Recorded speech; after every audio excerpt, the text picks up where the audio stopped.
नमस्कार. आज आपण महाराष्ट्रातील सणासुदीला केली जाणारी प्रमुख आणि पारंपरिक पुरणपोळीची थाळी कशी बनवायची हे पाहणार आहोत. अगदी ओटानेही खाता येईल अशी नवशिके व नवविवाहिता ही सहज बनवू शकतील इतक्या साध्या सोप्या पद्धतीने स्टेप बाय स्टेप टिप्ससह अचूक प्रमाणासह पुरणपोळीची थाळी कशी बनवायची हे आपण पाहूया. तर सर्वात आधी आपण पुरण बनवण्यासाठी डाळ शिजवणार आहोत. त्यासाठी मी इथे 1/2 किलो प्रमाणात चणा डाळ घेतली आहे. कपाच्याही प्रमाणामध्ये मी तुम्हाला याचं प्रमाण सांगणार आहे. तर साधारण आपण इथे 1.5 कप चणा डाळ घेतलेली आहे. तर पाणी घालून आपल्याला ही चणा डाळ 2 ते 3 पाण्याने स्वच्छ धुवून घ्यायची आहे. कोणी चणा डाळ 1 ते 2 तास आधी भिजवून घेतं. आज आपण डायरेक्ट चणा डाळ शिजायला घालणार आहोत. तर या चणा डाळीपासून आपण किती जणांसाठी जेवण बनवू शकतो किंवा मग या डाळीपासून किती पोळ्या तयार होतात हे आज आपण आजच्या व्हिडिओत पाहणार आहोत. तर डाळ स्वच्छ धुवून घेतलेली आहे. आता आपण ती शिजायला घालूयात. कुकरमध्ये घालून आता आपण डाळ शिजवून घेऊयात. तर याच डाळीपासून आपण कटाची आमटी तयार करणार आहोत. तर त्यानुसार आपल्याला याच्यामध्ये पाणी घालून घ्यायचं आहे. तर साधारण मी डाळ भिजून वरती येईल त्यापेक्षा जास्त पाणी घालणार आहे, म्हणजे आपल्याला कटाच्या आमटीसाठी येळवणी छान असं भेटेल. तर गरजेनुसार मी याच्यामध्ये पाणी घालून घेतलेलं आहे. पुरणाला छान रंग येण्यासाठी आपण इथे 1/2 चमचा हळद घालायची आहे आणि 1 चमचा आपण याच्यामध्ये तेल घालून घेणार आहोत. व्यवस्थित असं हे हलवून घ्यायचं आहे आणि झाकण लावून मी याच्या 3 ते 4 शिट्ट्या करून घेणार आहे. तुम्ही तुमच्या कुकरनुसार कुकरच्या शिट्ट्या करून घ्या. चला तर आता झाकण लावून आपण डाळ शिजवून घेऊया. चला तर पाहूया आपली डाळ शिजलेली आहे का. तो कुकर थंड झाल्यानंतर आपल्याला कुकर खोलायचा आहे. तुम्ही पाहू शकता छान अशी आपली डाळ आता शिजून तयार आहे. चला तर मग आपण चेक करून पाहूयात. तर बोटाने अशी दाबली तर अगदी मऊ अशी आपली डाळ शिजून तयार आहे. तर डाळ आपली छान शिजलेली आहे. चला तर आता कटाच्या आमटीसाठी आपण डाळीत असलेलं पाणी काढून घेऊया. तर मी खाली इथे मोठं भांडं ठेवलं आहे आणि त्याच्यावर चाळण ठेवून आपण चाळणीमध्ये ही डाळ गाळून घ्यायची आहे. इथे आपल्याला डाळीतील पूर्ण पाणी काढून घ्यायचं आहे. शिल्लक राहिलेल्या पाण्यापासून आपण कटाची आमटी तयार करणार आहोत. या पाण्याला येळवणी असेही म्हटले जातं. चला तर आता पुढची तयारी करून घेऊया. तर आपण आता पीठ मळणार आहोत. पीठ मळण्यासाठी आपण इथे मोठ्या आकाराचं ताट किंवा परात घ्यायचे आहे. त्याच्यामध्ये पाणी घालायचं आहे, थोडंसं मीठ घालायचं आहे आणि पोळ्यांना छान असा रंग येण्यासाठी थोडीशी हळद घालून घ्यायची आहे. हे दोन्ही व्यवस्थित असं पाण्यात मिक्स करून घ्यायचं आहे, म्हणजे पोळीला छान असा रंग येतो. कपाच्या प्रमाणात आपण इथे पीठ घेणार आहोत. आपण इथे 1.5 कप चणा डाळ घेतली होती. तर 1.5 कप चणा डाळीसाठी आपण इथे 3 कप पीठ घेतलेलं आहे. मी इथे गव्हाच्या पिठाचा वापर केलेला आहे. तुम्ही नुसता मैदा वापरून किंवा 2 कप गव्हाचं पीठ आणि 1 कप मैदा वापरूनही हे पीठ मळून घेऊ शकता. आता आपण थोडं पाणी घालून हे पीठ मळून घ्यायचं आहे. अगदी थोडंच पाणी घालायचं आहे, एकदम पाणी घालायचं नाही, नाहीतर पीठ सैलसर तयार होतं. तर आपल्याला जास्त पातळ असं पीठ मळून घ्यायचं नाही आहे. गरजेनुसार पाणी घालून आपण ज्याप्रमाणे चपातीसाठी पीठ भिजवतो त्याचप्रमाणे आपल्याला इथे पीठ भिजवून घ्यायचं आहे. तर पीठ आपलं आता भिजवून तयार आहे. तर तुम्ही पाहू शकता की ज्याप्रमाणे आपण चपातीसाठी भिजवतो त्याचप्रमाणे आपण इथे पीठ भिजवून घेतलेलं आहे. पीठ आपण जेवढं जास्त आणि चांगलं मळून घेऊ तेवढ्याच आपल्या पुरणपोळ्या छान तयार होतात आणि त्या फुटतही नाहीत. पोळ्या लाटताना पुरणही बाहेर येत नाही आणि व्यवस्थित अशी आपली पोळी तयार होते. तर मी तुम्हाला दाबून दाखवते पीठ आपण कशा प्रकारे भिजवून घेतलेलं आहे. बोटाने दाबलं तर बोट सहज आत जाईल. या पद्धतीने आपण पीठ भिजवून घेतलेलं आहे. आता पीठ आपल्याला एका मोठ्या बाउलमध्ये काढून घ्यायचं आहे आणि अशा प्रकारे पसरून घ्यायचं आहे आणि पीठ भिजून वर येईल एवढं पाणी आपल्याला याच्यामध्ये घालून घ्यायचं आहे. पीठ आपलं व्यवस्थित भिजलं पाहिजे एवढं पाणी आपल्याला घालायचं आहे. 1 तासासाठी आपल्याला हे पीठ छान असं भिजवून द्यायचं आहे. चला तर पुढची तयारी करून घेऊयात. डाळीतील पूर्ण पाणी आपण काढून घेतलेलं आहे. डाळ आता आपण कढईत घालून घ्यायची आहे. ज्या कपाने आपण चणा डाळ मोजून घेतली होती त्याच कपाने 1.5 कप आपल्याला किसलेला गूळ याच्यामध्ये घालून घ्यायचा आहे. आपण 1.5 कप चणा डाळीसाठी 1.5 कप किसलेला गूळ इथे वापरला आहे. गुळाचं प्रमाण तुम्ही तुमच्या आवडीनुसार इथे कमी जास्त करू शकता. गूळ डाळीमध्ये मिक्स करून घेऊया. मध्यम आचेवरती आपल्याला हा गूळ व्यवस्थित असा डाळीमध्ये मिक्स करून घ्यायचा आहे. जोपर्यंत डाळीतील पूर्ण पाणी निघून जाऊन डाळ कोरडी होत नाही तोपर्यंत आपल्याला ही डाळ सतत परतून घ्यायची आहे. आता बऱ्यापैकी डाळीतील पाणी आटलं आहे. तर आता आपण चवीनुसार थोडंसं मीठ घालायचं आहे आणि 1 चमचा इथे आपण वेलची पूड घातलेली आहे. तुम्ही इथे जायफळ पण घालू शकता. आता हे व्यवस्थित असं आपल्याला डाळीत मिक्स करून घ्यायचं आहे. डाळीतील पूर्ण पाणी आटवण्यासाठी साधारण आपल्याला 10 ते 15 मिनटं लागलेले आहेत.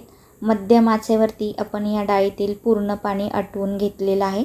डाळ व्यवस्थित तयार झाली की नाही हे कसं पाहायचं आहे, तर उलटण आपल्याला अशा प्रकारे उभं ठेवायचं आहे आणि ते उभं राहिलं म्हणजे आपली डाळ व्यवस्थित अशी तयार झाली आहे असं समजायचं. आता गरम गरमच डाळ आपल्याला वाटायला घ्यायची आहे, म्हणजे पटकन अशी ती वाटली जाते. आता चाळणीखाली आपल्याला एक मोठं पातेलं ठेवायचं आहे आणि त्याच्यावरती चाळण ठेवून आवश्यकतेनुसार आपल्याला याच्यामध्ये डाळ घालून घ्यायची आहे. वाटी किंवा फुलपात्राच्या साहाय्याने आपल्याला ही डाळ वाटून घ्यायची आहे. गरम गरम डाळ वाटल्यामुळे पटकन अशी आपली डाळ वाटून तयार होते. तुम्ही ही डाळ पुरणयंत्राच्या साहाय्याने किंवा पाटा वरवंट्याच्या साहाय्यानेही वाटून घेऊ शकता. पण अशा प्रकारे डाळ वाटली की आपलं पुरण मऊसूद लोण्यासारखं असं तयार होतं. तर याच पद्धतीने मी संपूर्ण डाळ बारीक करून घेणार आहे. 3 बॅचेसमध्ये हे पुरण मी तयार करून घेतलेलं आहे. पुरण तयार करण्यासाठी साधारण आपल्याला इथे 10 मिनटं लागलेली आहे. सर्व पुरण आता आपलं वाटून तयार आहे. तर तुम्ही पाहू शकता किती मऊ असं पुरण आपलं बनवून तयार आहे. लोण्यासारखं पुरण आपलं तयार झालेलं आहे. तर चाळणीला लागलेलं पुरण या पद्धतीने आपल्याला काढून घ्यायचं आहे. सर्व पुरण आता आपण गोळा करून त्याचा एक छान गोळा तयार करायचा आहे. तुम्ही पाहू शकता पुरणाचा रंग किती छान आला आहे. हळद घातल्यामुळे याला छान असा रंग आलेला आहे. तर लोण्यासारखं आपलं पुरण बनवून तयार आहे. आता थंड करण्यासाठी पुरण आपल्याला बाजूला ठेवून द्यायचं आहे. पुढची तयारी करून घेऊया. आता आपण भजी बनवण्यासाठी कांदा कापून घेणार आहोत. तर मी मोठ्या आकाराचे 2 कांदे घेतलेले आहेत. तर कांदे आपल्याला अशा प्रकारे कापून घ्यायचे आहेत. जास्त बारीक कांदे आपल्याला कापायचे नाही आहेत. तर आकाराने थोडेसे मोठेच असे आपण कापून घेणार आहोत. तर तुम्ही ज्या पद्धतीने कांदा भजी किंवा भजी बनवता त्या पद्धतीने तुम्ही इथे भजी बनवून घेऊ शकता. कांदा आपला कापून तयार आहे. तर आपल्याला तो असा मोकळा सुट्टा करून घ्यायचा आहे, म्हणजे आपले भजी छान तयार होतात. तर सर्व कांदा मी या पद्धतीने मोकळा करून घेतलेला आहे. तर एका बाउलमध्ये मी बेसन पीठ घेतलेलं आहे. त्याच्यामध्ये ओवा घालून घ्यायचा आहे. आता बाकीचे मसाले घालून घेऊयात. पाव चमचा हळद घालायची आहे. अर्धा चमचा जिरे घालायचे आहेत. चवीनुसार मीठ घालून घेऊयात आणि चिमूटभर हिंग घालून घ्यायचा आहे. हिंगामुळे भजी छान खमंग असे तयार होतात. मी ते मिरचीचा ठेचा 1 चमचा घेतलेला आहे, तो घालून घेतलेला आहे. आता थोडं थोडं पाणी करून आपल्याला हे पीठ भिजवून घ्यायचं आहे. एकदम पाणी घातलं तर याच्यामध्ये गुठळ्या तयार होतात. तर आपल्याला थोडं थोडं पाणी घालून हे पीठ छान असं भिजवून घ्यायचं आहे. तर गरजेनुसार पाणी घालून आता आपण हे पीठ भिजवून घेऊयात. अगदी साध्या पद्धतीने आणि सोप्या पद्धतीने पुरणपोळीचा संपूर्ण स्वयंपाक कसा तयार करायचा हे मी आज तुम्हाला सांगितले आहे. ज्यांना कोणाला पुरणपोळी बनवता येत नाही, पहिल्यांदा जे बनवणार आहेत तेही सहज पुरणपोळीचा स्वयंपाक बनवू शकतात. या पद्धतीने मी तुम्हाला समजून सांगितलं आहे. आता आपण कापून घेतलेला कांदा याच्यामध्ये घालून घ्यायचा आहे आणि आवडीनुसार कोथिंबीर घालायची आहे. आता हे सर्व आपल्याला व्यवस्थित मिक्स करून घ्यायचं आहे आणि आपल्याला सतत हलवत हे पीठ भिजवून घ्यायचं आहे. पीठ आपण जेवढं जास्त फेटून घेऊ तेवढे आपले भजी मऊ लुसलुशीत आणि स्पॉन्जी तयार होतात. तर आपलं पीठ बनवून तयार आहे. आता हे आपण बाजूला ठेवून देऊयात आणि पुढची तयारी करून घेऊयात. तर कढईमध्ये मी तेल गरम करायला ठेवलं आहे. तेल गरम झालेलं आहे. आता आपण कुरडई तळून घेऊयात. पुरणपोळीच्या थाळीमध्ये कुरडई हाही महत्त्वाचा भाग आहे. त्यामुळे आपण इथे कुरडई तळून घेत आहोत. चौपट फुलणारी कुरडई कशी तयार करायची याचाही व्हिडिओ आपल्या चॅनलवर मी अपलोड केला आहे. तुम्ही जाऊन पाहू शकता. दुसरी ही कुरडई आपली तळून झालेली आहे. आता आपण ती काढून घेऊया. आणि माझ्याकडे इथे तांदळाच्या बॉब्या आहेत, त्याही मी तळून घेणार आहे. तुम्ही जर या पद्धतीने पुरणपोळीची संपूर्ण थाळी तयार केली तर तुमची थाळी परफेक्ट अशी तयार होईल. एकट्याने जरी हा स्वयंपाक केला तरी तो अजिबात चुकणार नाही.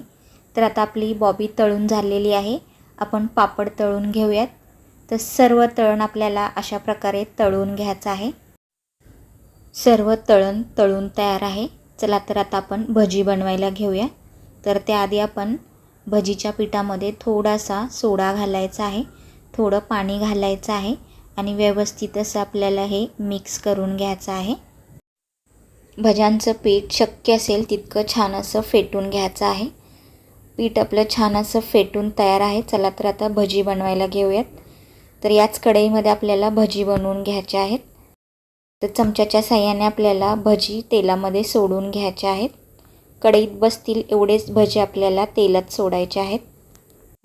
काही भागामध्ये भजीऐवजी बटाट्याची भाजी केली जाते, खीर केली जाते, वरण केलं जातं. आज आपण साधी सोपी पुरणपोळी थाळी बनवणार आहोत, जी कोणीही सहज बनवू शकेल. भजी आपल्या एका बाजूने तळून झालेले आहेत. आता दुसऱ्या बाजूने तळून घेऊयात. स्टेप बाय स्टेप अशा प्रकारे जर तुम्ही स्वयंपाक केला तर तो पटकनही होतो आणि वेळही कमी लागतो. तर भजी आपले आता तळून झालेले आहेत, काढून घेऊयात. याच पद्धतीने सर्व भजी तळून घ्यायचे आहेत. सर्व भजी आता आपले तळून झालेले आहेत.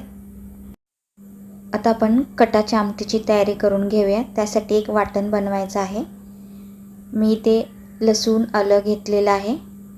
1 वाटी खिसलेलं खोबरं घेतलेलं आहे. 1 चमचा आपल्याला इथे जिरे घ्यायचे आहेत आणि खूप सारी कोथिंबीर घालून आपल्याला पाणी न घालता याचं जाडसर असं वाटण तयार करून घ्यायचं आहे. अगदी साधं सोपं वाटण आपण आमटीसाठी तयार करून घेतलेलं आहे. वाटण तयार झालेलं आहे. आता आमटीला फोडणी देऊन घेऊयात. तर कढईमध्ये तेल घालून घ्यायचं आहे. तेल गरम झालं की आता आपल्याला याच्यामध्ये मसाले घालायचे आहेत. अर्धा चमचा जिरे घालूया. अर्धा चमचा मोहरी घालायची आहे. 7 ते 8 लसूण पाकळ्या ठेचून घेतलेल्या आहेत, त्याही घालायच्या आहेत. कढीपत्ता घालून घेऊयात आणि फोडणी छान अशी तडतडून द्यायची आहे. खमंग फोडणी बसली की आपली आमटी छान अशी तयार होते. तयार केलेलं वाटण घालून घ्यायचं आहे आणि मध्यम ते मंद आचेवरती 2 ते 3 मिनटं आपल्याला हे वाटण छान असं भाजून घ्यायचं आहे. मसाल्यांना छान तेल सुटेपर्यंत आपल्याला हे वाटण भाजून घ्यायचं आहे. वाटण आता भाजून झालेलं आहे. आता आपण याच्यामध्ये हिंग घालून घेऊयात. पाव चमचा हळद घालायची आहे. 1 चमचा घरगुती लाल तिखट घालायचं आहे आणि हे सर्व मसाले पुन्हा आपल्याला मिक्स करून घ्यायचे आहेत. तुम्हाला आमटी तिखट हवी असेल तर तुम्ही याच्यामध्ये लाल तिखट थोडं जास्त घालून घेऊ शकता. मसाले छान भाजलेले आहेत. आता आपण जे डाळीचं पाणी काढून घेतलं होतं ते मसाल्यामध्ये घालून घेऊयात आणि गरजेनुसार अजून आपण याच्यामध्ये पाणी घालून घेणार आहोत. तुम्हाला आमटी पातळ किंवा दाटसर जशी हवी असेल तेवढ्या प्रमाणात इथे पाणी घालून घ्यायचं आहे. चवीनुसार मीठ घालायचं आहे आणि आमटीला छान अशी उकळ आणून घ्यायची आहे. पीठ ही पाण्यामध्ये छान मुरलेलं आहे. आता याच्यातील आपल्याला पाणी काढून घ्यायचं आहे आणि पुन्हा 5 ते 10 मिनटं आपल्याला पीठ हे व्यवस्थित असं मळून घ्यायचं आहे. तर आपण आता याच्यातील पाणी काढून घेतलेलं आहे. आता आपल्याला हे पीठ मळून घ्यायचं आहे. सुरुवातीला तेल न लावताच आपल्याला हे पीठ व्यवस्थित असं मळून घ्यायचं आहे. एकदा पीठ असं छान मळून झालं की आपल्याला याला थोडं थोडं तेल लावून पुन्हा हे पीठ छान असं मळून घ्यायचं आहे। तर आता आपण याच्यामध्ये थोडं थोडं तेल घालायचं आहे आणि पीठ आपल्याला पुन्हा छान असं मळून घ्यायचं आहे। जेवढं पिठामध्ये तेल मुरेल तेवढं तेल आपल्याला पिठामध्ये घालून पीठ व्यवस्थित असं मळून घ्यायचं आहे। चला तर आता आपण पीठ छान असं मळून घेऊयात। मुठीच्या साहाय्याने छान दाबून दाबून असं आपल्याला हे पीठ छान मळून घ्यायचं आहे। तर आपलं पीठ आता मळून तयार झालेलं आहे। थोडंसं तेल लावून घ्यायचं आहे म्हणजे पीठ हाताला चिकटणार नाही। तर मी तुम्हाला दाखवते कसं पीठ आपलं तयार झालं आहे। खेचलं की ते ताणलं जातं।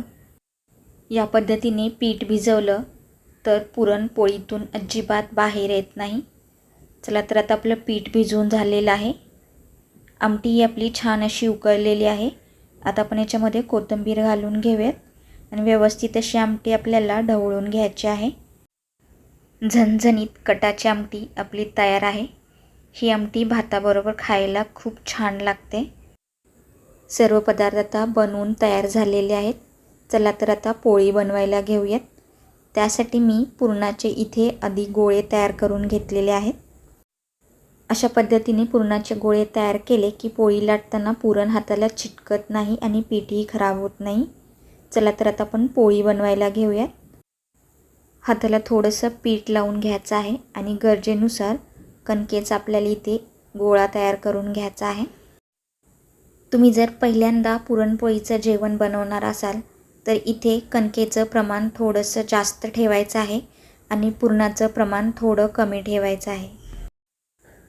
बोटाच्या साहाय्याने आपल्याला याची एक वाटी तयार करून घ्यायची आहे आणि पुरणाचा गोळा याच्यामध्ये घालायचा आहे आणि हाताच्या साहाय्याने आपल्याला पुरण आतमध्ये सारून कणिक वरती आणायची आहे। बोटाच्या साहाय्याने आपल्याला पुरण आत दाबायचं आहे। या पद्धतीने आपल्याला हा गोळा तयार करून घ्यायचा आहे। हाताच्या साहाय्याने आपल्याला गोळा या पद्धतीने गोल फिरून व्यवस्थित असं करून घ्यायचं आहे। तयार केलेल्या गोळ्याला कोरडं पीठ लावून घ्यायचं आहे आणि गोळा या पद्धतीने आपल्याला पसरून घ्यायचा आहे म्हणजे पुरण सर्वत्र पसरलं जातं। व्यवस्थित असं पीठ लावून पुन्हा घ्यायचं आहे आणि हलक्या हाताने आपल्याला याची पोळी लाटून घ्यायची आहे। पोळ्या पुढे सरकत नसतील तर पोळ्या लाटण्यासाठी तुम्ही इथे तांदळाच्या पिठाचा वापर करू शकता। पाव किलो चणा डाळीच्या पुरणापासून इथे 12 पोळ्या तयार होतात। एका व्यक्तीसाठी 2 पोळ्याप्रमाणे इथे 6 व्यक्तींसाठी आपण पुरणपोळी जेवण तयार केले आहे। पुरणपोळीचा संपूर्ण स्वयंपाक करण्यासाठी आपल्याला इथे 1.5 ते पावणे 2 तास लागतात। तुम्ही पाहू शकता पुरण अजिबात बाहेर आलेलं नाही आणि पोळीही फाटलेली नाही। पुरण सर्वत्र व्यवस्थित असं पसरलेलं आहे। आता तवा गरम करून घेतलेला आहे, त्याला तेल लावून घ्यायचं आहे आणि तव्यावरती पोळी आपल्याला टाकून घ्यायची आहे। एका बाजूनी पोळी छान भाजली की आपल्याला ती परतून घ्यायची आहे। तुम्ही पाहू शकता पोळी छान अशी फुगायला लागली आहे। आता आपण पोळीला तेल लावून घेऊया। तेल व्यवस्थित असं पोळीला पसरून घ्यायचं आहे आणि आता आपण पोळी ही परतून घेणार आहोत। याही बाजूने आपल्याला तेल किंवा तूप लावून घ्यायचं आहे। तुम्ही तुमच्या आवडीनुसार इथे तेल किंवा तूप वापरू शकता। पोळी फुगल्यामुळे काटाकडे ती व्यवस्थित अशी भाजली जात नाही, तर उलटण्याच्या साहाय्याने अशा प्रकारे दाबून पोळी आपल्याला व्यवस्थित भाजून घ्यायची आहे म्हणजे पोळी सर्व बाजूनी व्यवस्थित अशी भाजली जाते। पुन्हा परतून घ्यायची आहे आणि या प्रकारे आपल्याला पोळी फोल्ड करून घ्यायची आहे आणि गरम गरम पोळी आपल्याला काढून घ्यायची आहे। याच पद्धतीने मी आता दुसरीही पोळी तुम्हाला भाजून दाखवते। स्टेप बाय स्टेप तुम्ही जर पुरणपोळीचा स्वयंपाक केला तर जेवणही पटकन होतं आणि पुरणपोळी बनवताना कोणता गोंधळही होत नाही। तर याच पद्धतीने मी सर्व पोळ्या तयार करून घेणार आहे। भरपूर साऱ्या टिप्ससोबत पुरणपोळीची संपूर्ण थाळी कशी तयार करायची, किती वेळात तयार करायची, पाव किलो पुरणामध्ये किती पुरणपोळ्या तयार होतात, ही सर्व माहिती मी आज तुम्हाला सांगितलेली आहे। सर्व पुरणपोळ्या आता आपल्या बनवून तयार आहेत। आता आपण ताट वाढायला घेऊयात। तर तुम्हाला माझी आजची रेसिपी कशी वाटली हे कमेंटद्वारे मला नक्की सांगा। रेसिपी आवडल्यास रेसिपीला लाईक, शेअर आणि चॅनलला सबस्क्राईब करायला विसरू नका। आणि तुम्ही कोणत्या राज्यातून आणि कोणत्या शहरातून माझ्या रेसिपीज पाहतात हे कमेंटद्वारे मला कळवायला विसरू नका. तुम्हीही या पद्धतीने एकदा पुरणपोळीची ही थाळी नक्की तयार करून पहा आणि कशी वाटली हे कमेंटद्वारे मला नक्की सांगा. रेसिपी आवडल्यास तुम्ही तुमच्या मित्रमैत्रिणींमध्ये शेअर करायला विसरू नका. रेसिपी जराही उपयुक्त वाटली तर एक लाईक करायला विसरू नका. पोळीवरती आणि भातावरती तूप घालून घ्यायचं आहे. तर तयार झाली संपूर्ण अशी पुरणपोळीची थाळी. तुम्हाला मी पोळी दाखवते किती मऊसूत तयार झाली आहे. तुम्ही पाहू शकता. अगदी सहज ओटानेही खाता येईल इतकी मऊ लुसलुशीत आपली पोळी बनवून तयार आहे. मी तोडून दाखवते. पहा किती सॉफ्ट अशी झालेली आहे. पुरणही काटोकाट भरलेलं आहे. तर मी दाखवते खोलून तुम्हाला. आतपर्यंत असं पुरण आपलं व्यवस्थित पसरलेलं आहे. दुसरी ही पोळी मी तुम्हाला दाखवते. किती छान अशी आपली पुरणपोळी तयार झालेली आहे. चला तर मग भेटूया पुढच्या अशाच नवनवीन आणि छान छान रेसिपीमध्ये. संपूर्ण रेसिपी पाहिल्याबद्दल तुमच्या सर्वांचे मनःपूर्वक आभार.